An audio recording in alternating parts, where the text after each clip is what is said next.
Marie-Jeunesse est née au début des années 1980 dans la ville de Québec, à la paroisse Saint-Michel, à Sillery, où un homme, le Réal Lavoie, qui était alors séminariste, qui se préparait à devenir prêtre, et il s'est lié d'amitié avec des jeunes qui venaient jouer dans la cour du presbytère. Ils venaient faire du vélo, de la planche à roulettes, et puis à l'occasion, ils sortaient avec des biscuits, des breuvages, et puis pour discuter avec eux. Et de rencontre en rencontre, une amitié s'est liée. Ils ont commencé à organiser des pique-niques, des sorties. Et d'un petit groupe de jeunes, où ils étaient 8, 10 au départ, ils ont tellement bien aimé ce qu'ils ont vécu ensemble qu'ils ont dit « Est-ce qu'on peut recommencer ?» Et ainsi, de rencontre en rencontre, de semaine en semaine, le groupe est passé de 8 à 12, à 15, 18, 25. Puis, après quelques mois, il y avait tout près d'une centaine de jeunes qui se réunissaient presque à chaque semaine, soit pour vivre des activités ou encore pour simplement partager ensemble un bon moment. Et puis certains ont commencé à poser des questions à Réal. « Toi, tu vis dans l'église? »« Non, non, je vis au presbytère, mais je vais prier à l'église. »« Ah, c'est quoi ça, la prière? » Donc, de question en question, le groupe de jeunes qui faisaient des activités est devenu un groupe aussi de prière. Donc, ils se réunissaient pour prier ensemble, pour célébrer la messe, ou encore pour animer des temps de prière dans certaines paroisses. Et quelques personnes ont entendu parler de ce nouveau groupe-là qui, tranquillement, faisait surface dans la ville de Québec. Et on leur demandait « Pouvez-vous venir dans notre école pour partager votre foi? Pouvez-vous venir rencontrer nos jeunes dans notre groupe de jeunes? » Donc, comme ça, tranquillement, ça s'est mis à essaimer. Et au début des années 90, certains jeunes ont dit « Est-ce que Marie-Jeunesse, c'est juste pour qu'on se voit une fois par semaine? Est-ce qu'on ne pourrait pas, nous, les plus vieux, qui sommes au cégep, à l'université, louer une maison?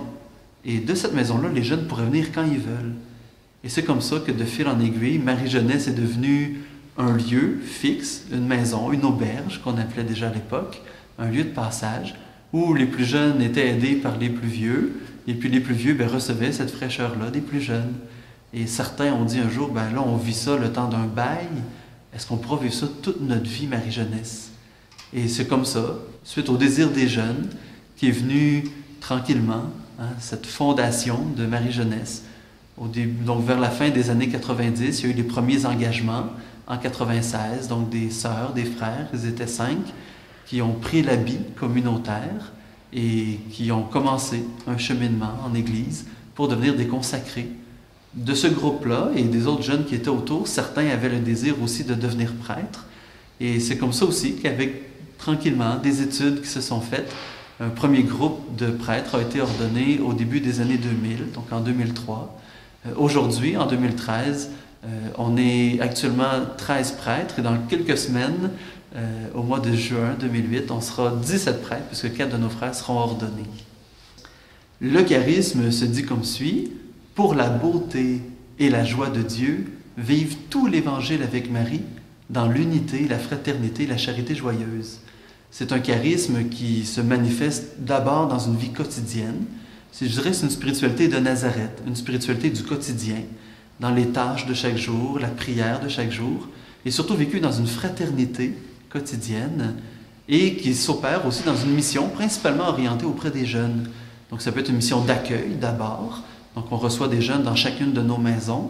On a 5 maisons actuellement, donc une à Sherbrooke, une à Québec pour les maisons au Canada, puis une maison en Belgique, une à l'île de la Réunion dans l'océan Indien et une autre dans l'océan Pacifique à Tahiti, en Polynésie française.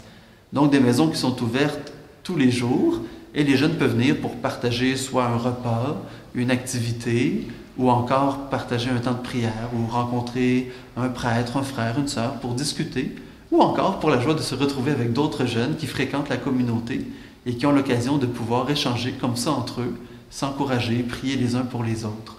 Donc une spiritualité qui est à la fois mariale, vivre tout l'Évangile avec Marie, mais aussi profondément eucharistique. Donc on a plus ou moins 4 heures de prière par jour, certains temps plus personnels, d'autres communautaires, mais toujours autour de l'Eucharistie, que ce soit l'adoration silencieuse, que ce soit la célébration de l'Eucharistie, ou encore le chapelet, la prière du soir ou la prière de l'Église, le bréviaire, donc toujours orienté vers le Saint-Sacrement.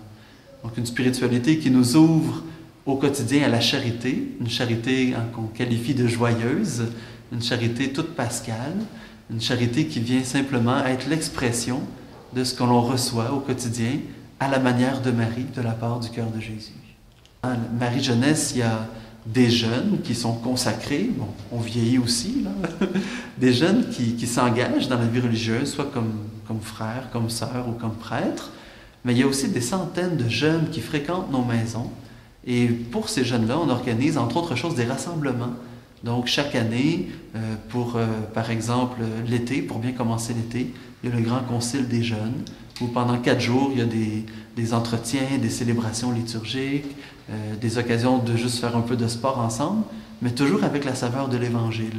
Donc, l'été, il y a le concile des jeunes, il y a les engagements qu'on célèbre à chaque année, vers la solennité du 15 août.